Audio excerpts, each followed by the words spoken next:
Ուժեղ Հայաստանի թեկնածու Հարություն Հարությունյանը ընտրվել է ԱԺ Եվրաինտեգրման հանձնաժողովի նախագահ։ Փակ ընտրությամբ նրա օգտին է քվեարկել 56 падգամավոր, դեմ 48-ը։ Խմբակցությունը տարածքային կառավարման հանձնաժողովի նախագահի պաշտոնում առաջադրել է Իրինա Յոլյանի թեկնածությունը։ Ավելի վաղ Ուժեղ Հայաստանի առաջադրած 3 թեկնածուներից ոչ մեկը չէր ընտրվել, սակայն երրորդ փորձից հետո խմբակցությունն արդեն 2 թեկնածու է ընտրել։ Պատրաստ եք։ Հարգելի գործընկերներ, այժմ խոսքը տրվում է Հաշվիչ հանձնախմբի նախագահ Լիլիթ Մինասյանին քվեարկության արդյունքները ներկայացնելու համար։ Շնորհակալություն։ Հարգելի գործընկերներ, Ազգային ժողովի եվրոպական ինտեգրման հարցերի մշտական հանձնաժողովի նախագահի պաշտոնում ընտրվելու համար առաջարկվել է Հարություն Հարությունյանի թեկնածությունը։ Ազգային ժողովի 105 падգամավորներից քվեարկությանը մասնակցել են 104-ը։ Բացելով գաղտնի քվեատուփում առկա էր 104 քվեաթերթիկ, որից անվավեր է ճանաչվել 0-ն։ Ձայները բաշխվել են հետևյալ կերպ. Հարություն Հարությունյան կողմ 56, դեմ 48։ Այսպիսով պարոն Հարությունյանը ընտրվեց Եվրոպական ինտեգրման հանձնաժողովի նախագահ, շնորհավորում եմ։ Սեդրակ Քոչարյանը Երևան կենտրոն քրեակատարողական հիմնարկում է նրա փաստաբան Ալեքսանդր Կոչուբաևի խոսքով Սեդրակի տեսակցությունների իրավունքը սահմանափակված է, բացառություն են կազմում կինն ու երեխաները։ Սեդրակ Քոչարյանը նախորդային դատարանի որոշմամբ 2 ամսով կալանավորվել էր։ Նրան մեղադրանք է առաջադրվել առանձնապես խոշոր չափերի փողերի լվացման, ինչպես նաև պաշտոնական լիազորությունների չարաշահումն ու առանձնապես խոշոր չափերի կաշառք ստանալուն օժանդակելու համար։ Կարելի արձանագրել մեկ բան, այստեղ գործ ունենք արտահայտավական հետապնդման հետ, բոլոր դեպքերում նախ վաղեմության ժամկետները սպառված էին, որոշ դեպքերում մտածածին էին,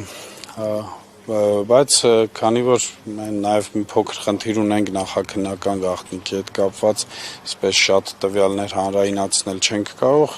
միայն կարելի է արձանագրել, որ գործ ունենք ապօրինի քաղաքական նաև կոնտեքստ ունեցող հետապնդման հետ։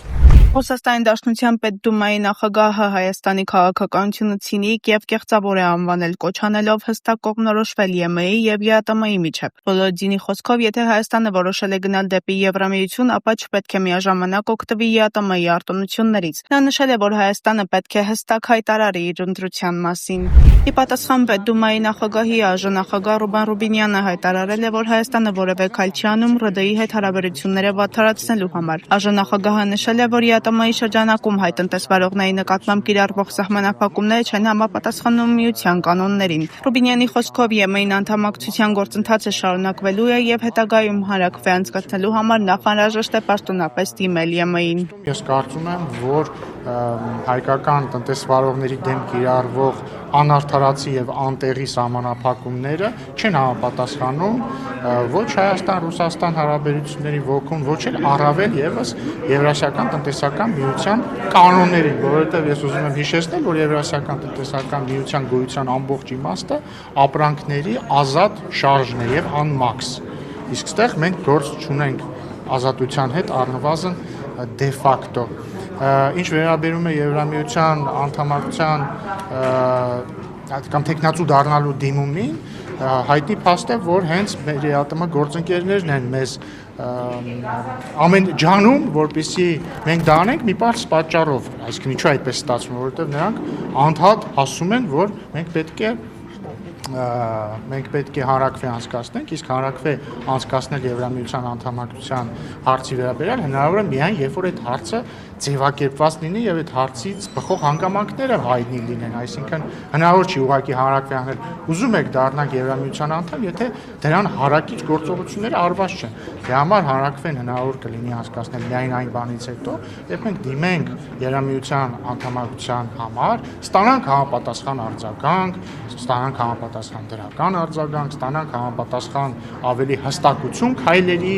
ժամանակային շրջանակների վերաբերյալ, այդ ժամանակ հնարավոր կլինի իրականացնել հանրաքվե։ Եթե դուք ուշադիր եք, ես այդ հարցին պատասխանեմ։ Դատախազությունը դատանից պահանջում է անվավեր ճանաչել Գագիկ Ծառուկյանի հետ կապված մի շարք անշարժ գույքերի ձեռքբերման գործարքներն ու աճուրդները։ Խոսքը Orange Mall-ի 3.5 հեկտար հողատարածքի եւ Ծառուկյանի առանձնատան ավելի քան 14 հեկտար հողամասի մասին է։ Դատախազությունը պնդում է, որ գույքերի օտարման գործընթացում եղել են օրենքի խախտումներ։ Լևոն Քոչարյանի բնականի խոզարկության որոշումը բողոքարկվելու է Վերաքննիչ վիճակակոռուպցիոն դատարանում։ Այս մասին հայտնում է նրա փաստաբան Էրիկ Ալեքսանյանը, պնդելով, որ խոզարկությունն իրականացվել է անօրինական։ Փաստաբանի խոսքով խոզարկությունը փաստացի նշանակում է Լևոն Քոչարյանի նկատմամբ քրեական հետապնդում, սակայն պատգամավորական անձեռնմխելիությունը հաղթահարելու համար ԱԺ-ում համապատասխան միջնորդություն չի ներկայացվել։ Ալեքսանյանը նաև պնդում է, որ խոզարկության թույլտվության հիմքում դրված օպերատիվ տվյալները դատարանի կողմից պատշաճ չեն ստուգվել եւ գնահատվել։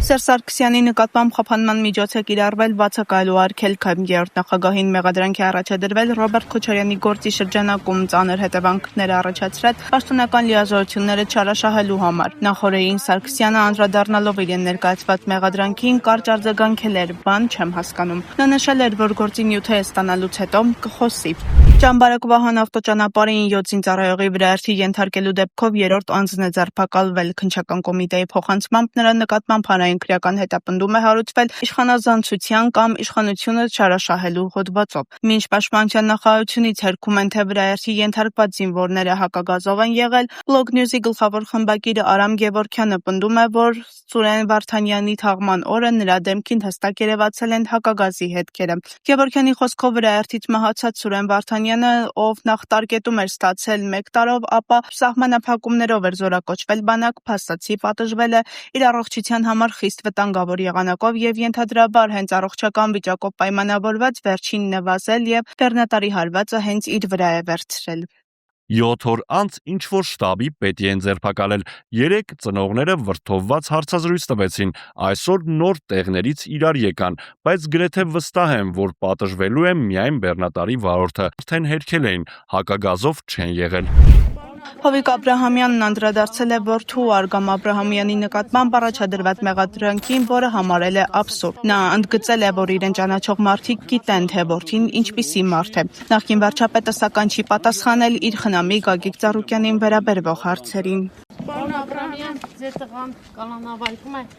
նրան նեղադրում են սպանության պատվեր տալու մեջ։ Այս մասով ինչ կարող եք ասել, սպանություն եղել է, սպանության պատվեր։ Քննությունը ընդհանուր քննությունը որոշի այն ժամանակ իմանանք։ Ես աբսուրդ եմ համարում նման մեղադրանքը, քանի որ մի որդուն ով ճանաչում է, ով շփվել է, ով հետ աշխատել է, բոլորը գիտեն, ինքը այդ որակի մարդ չի։ Իսկ մնացած թող քննությունը պարզի։ Պարոն Աբրահամյան, ձեր խնամի Գագիկ Ծառուկյանը եւս կալանքի տակ է։ Նրա մեղադրանքները ձեզ համար արդյոք ընդունելի են, ընդունելի չեն, եւ տեսնեք դուք քաղաքական հետապնդում։ Բայց ինքը այդ հարցի պատասխանել է, հիմա այդ հարցը որից տալիս է։ Դու ձեր դիտարկում, տեսնեք դուք քաղաքական հետապնդում, նրա բիզնեսները խլում են ձեռքից։ Ինչ կարծիք ունեք դուք Նիկոլ Փաշինյանի գործողությունների վերաբերյալ? Երեք ասում եք հարուստների պետք է ունենա ձեռքի փողերը ձեռքից վերցրի, նրա հայտարարությունները